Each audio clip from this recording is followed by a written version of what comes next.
You can't just go to law school because you have no other option, or you can't just go to law school because you can't get a job. I'm back today, guys, with an amazing video. Today, I'm going to discuss a very controversial topic. Should I go to law school or not? Now, a lot of my former students are asking me this question. A lot of you guys are now graduating from college and you want to know, should I go to law school? Is it a good idea? Why should I do it? Tell me all about it. So in this video, I'm going to give you guys the real deal. No BS, no cap. I'm going to explain exactly what law school is like, and you can decide for yourself whether you should go or not. So let's get into it. All right, the first thing you need to know is that law school is expensive as hell. Now, I was lucky enough to receive a full scholarship for law school based on my LSAT score, but that may not be a reality for everybody. Actually, I'm going to drop a link below for the best LSAT study books, so check those out. But obviously taking the LSAT can be one important step for law school and really can dictate whether you should go or not. One thing that a lot of people say, and you could say it's pessimistic or not, you really shouldn't go to a third tier law school. So law schools are broken up in 3 tiers. You have the top 50, you have 50 to 100, and then you have the third tier, 100 and above. Some of them even borderline accredited. So basically, you may not actually be able to sit for a bar exam for some of the lowest ranked law schools, like they lose their accreditation. Now, I was lucky enough to go to a tier 1 law school, borderline, tier 1. And that was because I took the scholarship. I gained admission to top 20 law schools, but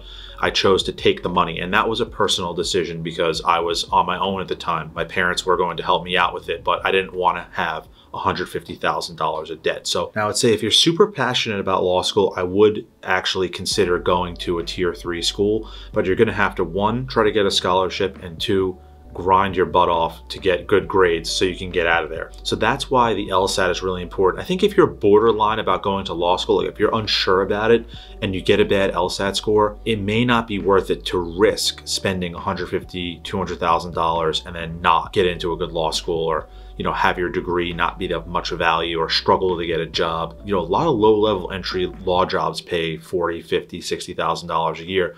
Not what you see on TV, $150,000, $200,000 a year. Yes, many of them do pay that, but those are typically given to high-ranking students or students that go to top law schools. So my first consideration would really be, what law school can you get into? If you can get into a top law school, I think it is a great idea to go to law school if you're passionate about it. Now, the second thing that brings up probably the more important point is, do you actually want to be an attorney or not? I think a great thing to do before you go to law school is work in a law office. Preferably one that, is probably mid-sized. I wouldn't work in a one-person law office. That's not going to give you a great idea of what it's about. That's going to be one person doing a lot of work. Maybe they have an assistant. I mean, obviously that's a reality for a lot of attorneys, but that's, I wouldn't say that's the goal for most students, going into law school. So I would try to get a job at a law firm with at least 10 attorneys. As an intern, I would even do it for free. That's just me, but I had many different jobs during that time, and you learn a lot about what lawyers do on a day-to-day basis. You'll be able to see the fun stuff they do, the enjoyable things that they do, and you'll also be able to see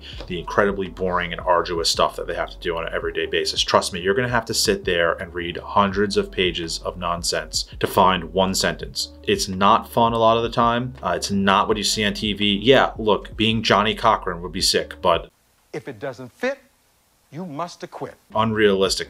Yeah, I want to defend OJ and put the glove in my hand. I mean, of course, that's fun. When I was in court, I had a great time. But at the end of the day, most attorneys, especially in business law, are going to be paper pushers for the first 3 to 5 years of their career. Now, I don't want that to deter you, because you can get past that point and you can become a very successful attorney. When I was in litigation, I actually had a great time litigating cases, working on some high-level cases at times, and that's really fun. The only reason I left the legal field was because I had Nick the Tutor and Curvebreakers, so I had an opportunity, but if I didn't have an opportunity, I definitely would have stayed in my legal career happily. So I'm really not against it at all, but I just want you to take into consideration what you're going to be doing in the beginning of your career. Beyond that, you have to think about, okay, so I want to go, I have an internship, I really like being an attorney, I feel like I can get a decent LSAT score. Now, how do I make the decision to go to law school or not? You really have to dig deep and think about what you want out of life. Most of my friends that are attorneys, I'm 34, are at this point just becoming or reaching the points that they wanted to reach in their career, whether it be quality of life, whether it be income, whether it be having a family and having a job at the same time. It takes time. it just takes time. So in order to reach your goals in a legal career, you have to understand that you're fighting against people that are 70, 80, 90 years old, that are still litigating, still working, and frankly are much more experienced and knowledgeable than you are. So you have to compete against that, and that's tough.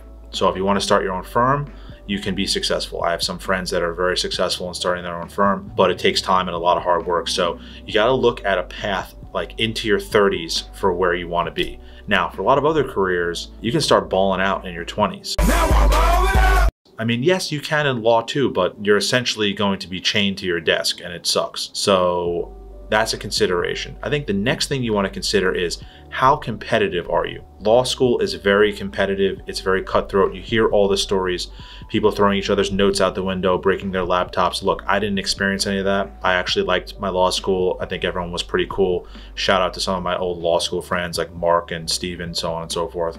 Rob. I mean, it's not like you see on TV, but at the end of the day, it's not fun. I mean, it's just a grind. It's really a grind. Most people are miserable and boring, and you just have to grind through and try to enjoy it and, you know, live your life. Now, that said, there's not that much, you know, enjoyment that you're going to get during finals of law school or while you're studying. So you're going to have to really grind to get those grades because the grades matter for the jobs. So it's definitely going to be a grind. It's work. It's work. Is it that hard? Honestly, it's not that hard, but trust me, it's work. If you're ready for the work, the next thing is, are you ready for the competition? Because you have to get grades in law school to get interviews. So in order to get interviews, you have to have high grades. So not only do you have to work hard, but you have to really strive for the grades. That's where I think the problem with law school comes into play. You have a lot of cheating, you have a lot of kids doing some shady stuff, and then when you see it, it kind of disappoints you because how are you supposed to compete against that? Yeah, that's only a few people, don't get me wrong, but still it's disheartening to a lot of the people when, you know, favorites are played and it's just kind of unfair. Look, it's still school, right? You can still play favorites in some extent. Now, let's conclude. How would I make the decision to go to law school? One, could I get a scholarship? I think the value of a legal career these days is much lower than it was. I would not shell out 200 grand to get a piece of paper anymore, especially after you shelled out 200 grand to get your first piece of paper. So if you have law school loans and college loans, it would be really tough for me to tell you that's a good idea. You would have to be hell-bent on success. Number two, if you're ready for competition and you embrace a challenge, then I think law school is awesome. I love that. I mean, I'm happy to step up to the plate. So I had no problem doing that with law school. And then number three, you have to have a passion for the legal career. You can't just go to law school because you have no other option, or you can't just go to law school because you can't get a job. The most important comment I'm going to make today is you cannot go to law school as a second option.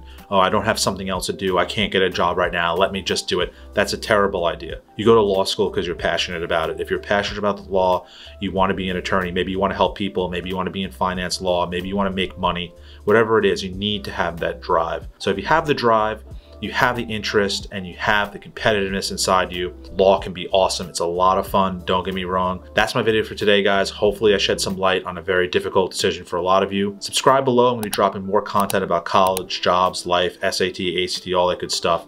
I'll check you guys soon. Peace.